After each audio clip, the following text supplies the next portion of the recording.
is a day. That's because you're going away this morning as the stars leave the sky.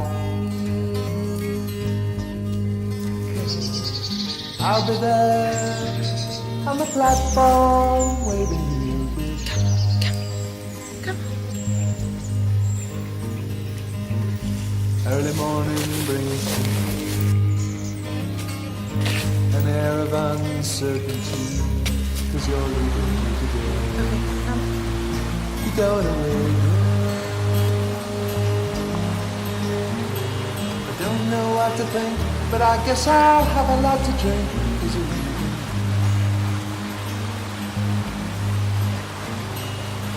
This is the first time that you're leaving, and I'm afraid you won't be back.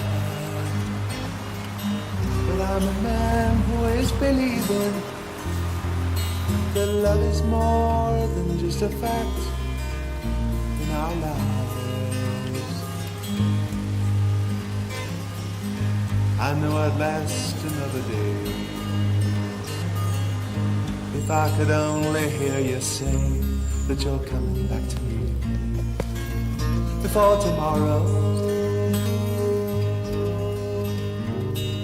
Life without you's cool, but I know I'd be a fool to make you stay.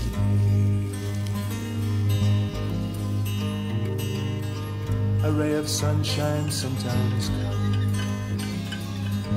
and shines on those unlucky ones who are loving but alone, just like I'll be. But someday you'll be back, and together we can pack and leave no loneliness. This is the first time that you're leaving, and I'm afraid you won't be back. But I'm a man who is believing that love is more than just a fact in our lives. Early morning is a day. That's because you're going away this morning. It's just gone 7 a.m. on Sunday morning and I'm down by the river with Rue. It's been a bit of a slow week this week, and whenever I feel this way, I always like to just get up and get straight out of the house, and this is one of my favourite spots just to come down. I made myself a coffee, I've got my book, I've got my 2 journals, got my little dog. Come here, baby, come sit in here. Come sit in here, it's warmer. It's surprisingly cold today. We woke up this morning about 6, there was still a mist over the river and there was dew on the grass. It was a little bit chilly, wasn't it? And you got all wet from the grass. But I really like to just come down here. I think there's 2 things that really help me sort of get perspective when I've had a bit of a slower week. And one of them is, and always has been, just getting outside. I think there's something about leaving your home, leaving your garden, just being in nature and just seeing the world wake up. And things like the river just doing what it always does, and just, I don't know, there's something about it that always helps me put things into perspective. Not that it's even been a tough week, it's just been a slow week this week. I think it's probably just a result. Last weekend I went to Cannes to celebrate with 15 girls, one of my best friends getting married. It wasn't her wedding, it was her hen. And I just think things like that throw me completely out of my routine. So it's just taken a few days this week.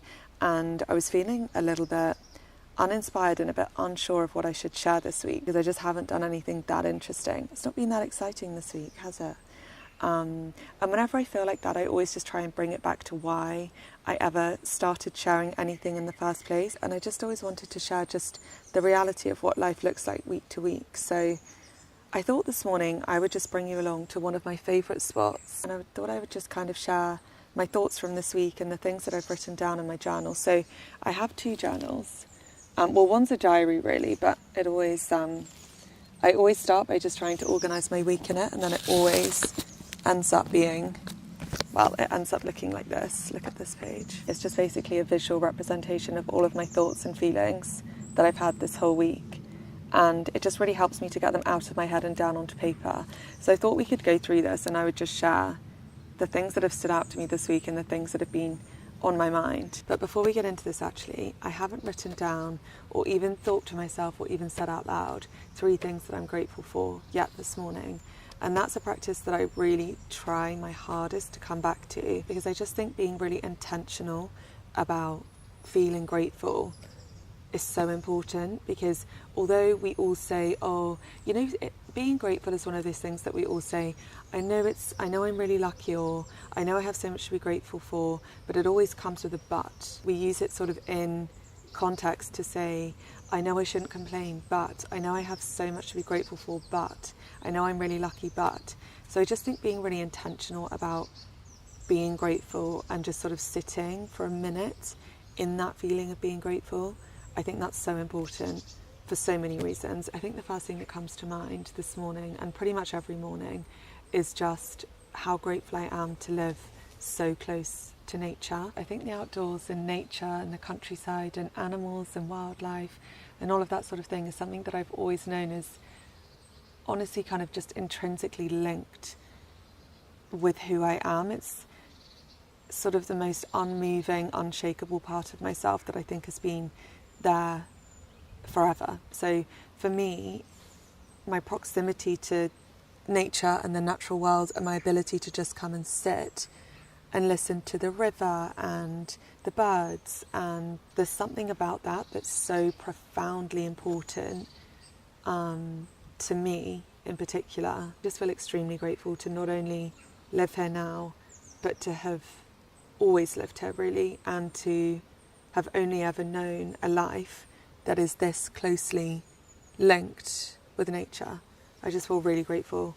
And I think that links into the thing that I'm always intensely grateful for, and that I would struggle not to write down every single morning, which is just my gratitude for the family that I have. I don't know how I got so lucky. I really don't know how I got so lucky. I have the best family in the world. They're my best friends. They gave me the best childhood, the best start in life. Everything that they did and worked for. Because my parents only moved to the countryside when my mum was pregnant with me. Before that, they lived in cities all their life. And I just know I would not be at all who I am today had they not made that decision. And I'm just so grateful for them. I'm grateful for them every day. My mum is my best friend. My dad is my best friend. And they always have been.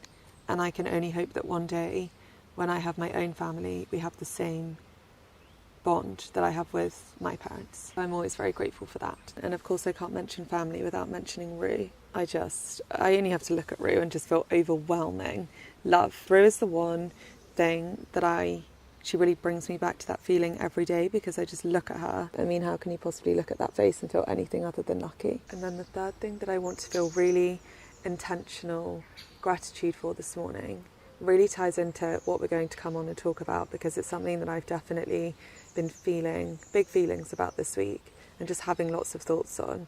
And that is feeling really grateful for my body and my health. I have all of my senses. I can see this beautiful morning. I can hear the birds. I can hear the river. I can smell the kind of wet grass smell. And that's just an unbelievable privilege that I think all of us take for granted. And we sometimes fall into this trap of feeling immortal and as if we'll always have all of these things. So yeah, I'm just very, very, very grateful for my body and my health and just my existence. So let's try and unscramble some of the things that I've written down. This obviously has got no kind of format to it. And I love doing, one thing I will always do is write a big thought and then kind of brainstorm off it. But this is honestly, these are just all the things that have stood out to me this week, but there are definitely themes in this. And as I said, I've been having big feelings this week about, honestly, I think just aging, which might sound silly coming from someone who is still young, but I think that's just it. I am finding the age that I am now, honestly, the hardest age that I've ever been, because I feel somewhere between feeling young and as though I still have time, and as though I still want to experience being young and have fun and try things and make mistakes and that sort of thing. And I think at the same time I have this acute awareness, or this acute feeling anyway, that my youth is sort of finite and that I'm running out, and I'm sort of running out of being young, as silly as that sounds. And that gives me all kinds of really panicky feelings about setting myself up for the future and making sure that I am on the right path and that I've got everything figured out, and the things that I think I want from life are definitely the things that I want from life. But also, like I said, I still feel young, so I feel like I should be making the most of being young. And like I said, just having really big feelings about that. I think honestly this ties into other things that I've written down this week that are all to do with just the impact that I guess the internet, social media and being online has on our everyday existence and how we experience life and what we prioritise and what we value and how we feel about ourselves. And I think most importantly, tied into my feelings this week, sort of the value that social media and that whole landscape places on being young. I think there's this sort of unspoken currency of youth, and I don't think that's necessarily anything new, and I don't think that's something that's born directly out of social media. I just think social media reminds us of it all the time. And I think, I don't know, things that I see online that are just crazy, like there's this trend that I've seen on TikTok, and it's people posting their face and saying, how old do you think I look? Which is just an insane concept, really, to be even placing that much importance on our age and what age we look. And everybody all the time, me included, are doing things that are anti-aging, and we're bombarded with anti-aging messaging and just all of this messaging that just reinforces that being youthful is such a valuable sort of currency. And I think just something about that, which is crazy because I am still young and I know I'm still young, but also social media again makes you feel like, because I think people are online younger and younger and younger these days. I need some more coffee for all these big thoughts and feelings this morning. My voice also feels like it's been slightly going since the weekend, so sorry if that's annoying. But yeah, sorry, I was just saying that I think people are younger and younger and younger on social media now. So, you know, if you're not 18, 19, 21, like I said, it's such a bizarre feeling of an awareness that I'm young and that I should make the most of that, but also an awareness that I don't have that much longer to be young. Something about that just makes me overthink everything. I mean, I've always been an overthinker, but I think, yeah, just overthinking my age and how much time I've got left to be youthful is a new thing. This is what I actually wrote down. I feel simultaneously like I still have time to make big decisions, have fun, live, figure myself, and I find it hard to read my own writing, figure myself and everything else out. But I also feel like time is running out and I can no longer figure it out later. I feel like sometimes it would be really freeing to be someone who doesn't think as much as I do.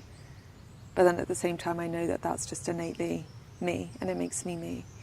Anyway, there are my big thoughts and feelings on, I don't know, youth and mortality, I guess, this week. It's not even mortality because I'm not considering that. I don't know. It's a funny one. The other side of this is all about the internet and social media and my complicated relationship with it being something that I can so clearly, and so many of us can so clearly see the flaws and the limitations and the problems, but also it's such a huge part of my life. It's my work, it's my passion, it's my outlet for my creativity. And I also really enjoy consuming social media. I love YouTube. I've always watched YouTube. I watch YouTube more than TV. I enjoy consuming content on Instagram and TikTok. And I think it's something I've thought about this week, and it's something that I'm going to do my best to be sort of more intentional with moving forwards. And I think one thing I really need to do is just how do I get my TikTok onto the right side of the algorithm? Because I've got coffee on my jeans. You only have to think about something, it seems, and then every video and your whole algorithm is related to that, which is great when you're having a good week and your sort of algorithm is all uplifting or funny or whatever it is that you like to consume. But I think it's also a breeding ground for the parts of ourselves that maybe shouldn't be encouraged. So for me, one of those is like insecurities. Sometimes I think about that, and I think about just how I would feel if I had grown up when social media is as big as it is now, and also if changing your appearance was as normalised as it is now. I see people, 18 years old who are getting boob jobs, nose jobs, filler, changing their entire appearance to all fit this. I don't know, I feel like beauty standards have changed in such a strange way as I've grown up. I think when I was young, sort of who we saw as beautiful and who was perceived in the media as beautiful were women who were different in some way and unique and striking and beautiful in their own way. And I've seen people sort of cut up magazines from the 90s, the 80s, even earlier, of models. And what really is so striking is just how different everybody looks. And that's what made people beautiful, and that's what people found interesting. But I think the beauty standard now is about perfection, and almost to the point that we analyse people's faces in like piece by piece. So it's like, what do their lips look like? Is their nose perfect? Is their skin flawless? Does their body look a certain way? It's compartmentalised, and I think who society sees as beautiful now is people who all of their individual parts can all be ticked off as perfect. Does that make any sense to anybody but me? My camera died, so I probably slightly moved. Sorry about that. I was somewhere in the middle of talking about the beauty standards. Come back. Come sit with me. There you go. You can't tell me she's not the best dog in the world. She just comes and gets straight back where she was. I love you so much. I was talking to my friend's mum about this, and I was saying that I love that I'm no longer just Hannah. It's always Hannah and Rue. Where's Rue? We come as a pair, don't we, girl?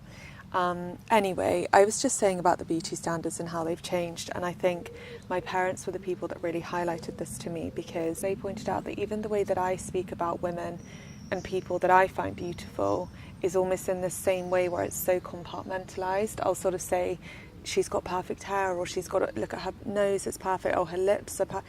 I don't know if this makes any sense to anyone but me, but it's just something that I've really noticed a shift of. And when I see comments online, it will be like, I wish I had her nose, or I wish I had her hair, or I wish I had her... I don't know.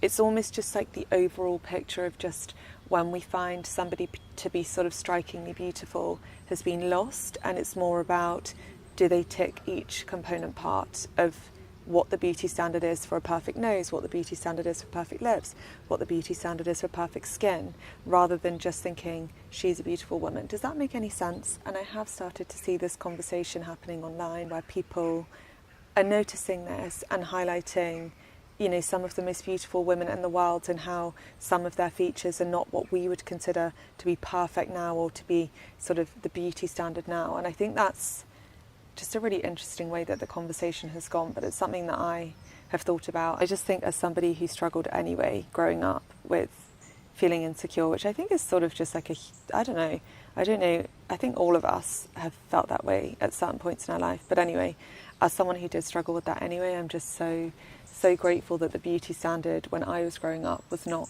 perfection, and it just makes me worry, I suppose, for all of us, honestly. But yeah, anyway, did I write anything else about beauty standards on here? Well, this kind of ties into it. I've written down, it's so important to get so far away from the online world where everything is always about signalling. We need to get offline to remember what really, really matters to us. Think back to being a child. And I think what I was sort of just trying to get down on paper there is just a reminder to myself of how important it is to spend extended periods of time offline, which is absolutely insane. This is another thing that I think I've seen other people say, but when you really think about it, it truly is, well, scary, really. The conversation used to be, when I was at school, it would be, we would go home and we would go online. Whereas now we have constant conversation about the importance of being offline, because we are in a permanent state of being online and accessible. And no, leave that alone. She's seen a ladybird. And isn't that just, I don't know when that shift happened from, I remember at school, will you be online later, to now the conversation is, we need to prioritise being offline. I don't know when that shift happened, but that in itself is something that all of us should be thinking about and aware of. And I think that's what I've written down, because social media, really so much of it is just about signalling different things, status, and it's kind of our human tribe instinct just blown to like new proportions, where we're all continually trying to figure out which tribe we fit into and signalling and changing things about ourselves to fit into wherever it is that we want to fit into. I don't know, it's just kind of scary. And I think one of the things that's so important is to spend a significant proportion of time offline so that you remain connected with who you truly are. And I think the reference to being a child here is because for many of us, the last time that we were truly offline and truly unaffected by others and their opinions and society is when we were children, which is really scary. But I think we can also learn a lot from who we were as children, sort of in terms of who we truly are in our soul almost, because I know for a fact who I was as a child and what mattered to me and what was important to me. I lost those things when I was a teenager and in my early 20s, but slowly sort of come home to those things. And I think that's an experience that a lot of people have. And I remember my dad always saying to me when he would tell me when I was, 18, you're a country girl, you love nature, you love being outside, and try and remind me who I was. I remember just saying, you don't know me if you think that, you're wrong, that's who I used to be. Sure enough, our parents always end up being right, don't they? Because all of the things that made me who I was as a child, they're all of the things that bring me the most joy and the most peace and make me feel most me. So, yeah. What else have I written down? Oh yeah, one thing that I've written down here that I heard on a podcast this week, and I think we'll make this the last thing we talk about this morning, just because this kind of ties in everything that I've been talking about, and I guess the reason and the importance of sometimes just doing episodes on YouTube that are like this one. It was the Ivy podcast, and he had on I think it was the former CEO of Google, and they were talking about AI and how AI will impact the social media space. And one of the things they were talking about is the algorithm, and they were talking about how the algorithm is obviously so clever, like I was saying at the start of this podcast, at picking up what you're interested in and then serving you more and more and more of that to sort of take more and more and more of your attention and your time and keep you online. On whatever platform that is. And the host of the podcast asked the guy that I think was from Google, he said, could you ever foresee a world though where rather than the algorithm just finding, seeking out and serving content that, the algorithm has figured out that we want, do you ever see a world where AI just starts to generate this content? So rather than the algorithms working to seek out content that we have made and serve it to people, is there a world in which AI is just going to start creating and generating that content and serving it? Something about that really, really stuck with me. And I think that is such a terrifying, terrifying thought, because I think the whole point of social media and what made social media just the enormous sort of machine that it is now is the human connection. The human connection is the difference between social media and other digital spaces like TV and movies and radio and magazines and all other forms of media, really. What makes social media unique is the fact that we have the ability to connect just two normal humans and share innately human experiences that bring us together and our shared interests and that sort of thing. Just the very concept and the very idea that that human element could be taken away by AI, I just think is so sad and so scary. And the reason I said that links into today's episode is that I didn't really think about it this way, but now that we've had the whole conversation and I'm thinking about it, I think it is so important to sometimes just have these mundane, genuine, authentic, human to human conversations just about, I don't know, the experience of being, the experience of, being and being human and that sort of thing. And one of the things I'd written down here is I miss having real conversations and using my brain just day to day. And I don't think we spend enough time just as a collective now, just thinking, just sitting with our thoughts and just reflecting and just allowing our thoughts to sort of ruminate and figure them out and talk through them or think through them or write them down. I think we don't do enough of that because there's so much pulling our attention. So that's just what I tried to do this morning. I tried to have a real, genuine conversation with you, and I wanted to try and have a space where I could just let my thoughts unscramble and, I don't know, talk them through, I guess. I know this week's video has definitely been a little bit different. I know for some of you this won't interest you at all, or you won't really understand the point of this. And I don't think there is really a point, but I think if there's a point to it, it's because I made this channel to form connections and to share my genuine experience of just whatever age I am, whatever stage of life I'm at. And this week it looks like this. And maybe I'll share more like this, and maybe I won't. But one thing I definitely want to try and do is just really make sure that I am being authentic, being true to me, and really leaning into the whole point of all of this, which is my human connection with all of you. So yeah, I'm going to finish my coffee, I'm going to read a little bit of my book, and then we should probably get this Sunday started. So yeah, I hope you have the best week ever, and I will catch up with you next weekend. Bye guys. Go on. Mine's growling, but she won't. I've got her. She won't do a thing. Hello. Hello. Shush, Ray. Shush. Sorry. Come on. Leave the sky. I'll be there on the platform waiting.